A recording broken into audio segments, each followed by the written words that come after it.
Bonjour à tous, aujourd'hui on se retrouve pour une analyse technique sur le Bitcoin.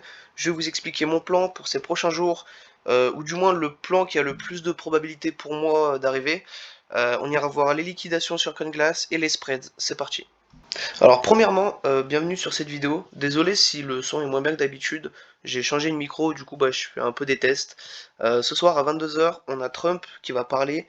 Donc je crois qu'il va parler de la mise en place définitive des taxes douanières pour chaque pays. Voilà, donc attention, je pense qu'on aura pas mal de volatilité. Moi personnellement, je vais pas trader, je vais pas ouvrir de trade. Suivant les chiffres, on aura, je pense, sûrement la prochaine direction du marché. Donc si c'est positif, si les chiffres sont assez bas, ou du moins pas hyper élevés, le Bitcoin pourrait tenter un breakout. Sinon, il irait chercher forcément les niveaux qu'on attend tous vers les 70. Donc ce qu'on peut voir déjà premièrement, c'est que on est encore sous cette trendline baissière qui nous sert de résistance depuis le top. Si on passe en 4 heures, on peut voir que juste ici, on a un boss. Voilà.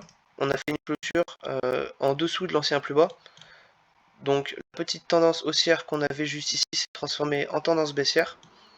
Donc là, en règle générale, quand on fait un petit boss, ce qu'on fait, c'est qu'on vient chercher au moins la zone d'OTE. Voilà, donc là, on a notre zone d'OTE. Donc si le marché reverse, forcément, ça sera cette zone. Si cette zone ne tient pas et que forcément on commence à pousser un peu plus haut, là, il faudra abandonner l'idée de short et je pense qu'on ira chercher beaucoup plus haut.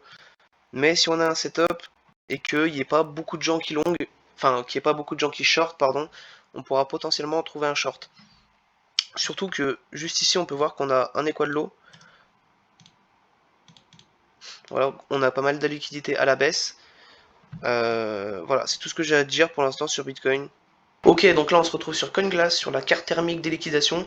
On peut voir que juste au-dessus, on a quand même pas mal de liquidités jusqu'au 86, 180.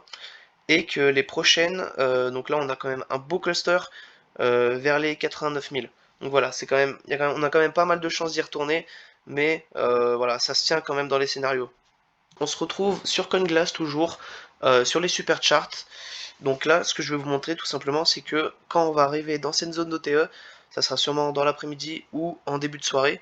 Ce qu'on veut pas voir, c'est donc là on a les fundings. Si on commence à voir les fundings qui chutent et l'open interest qui monte, ça sera pas forcément bon signe de rentrer en short parce que ça va signifier que tout simplement beaucoup de gens vont commencer à short.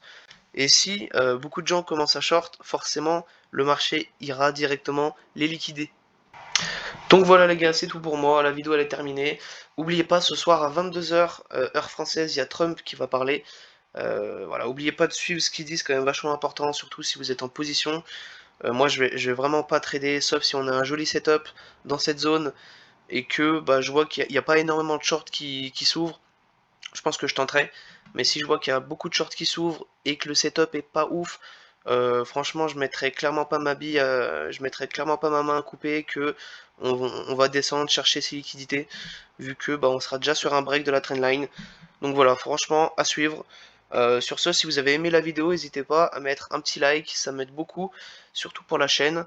Donnez-moi votre avis en commentaire et n'oubliez pas de vous abonner pour la prochaine vidéo. Merci à tous.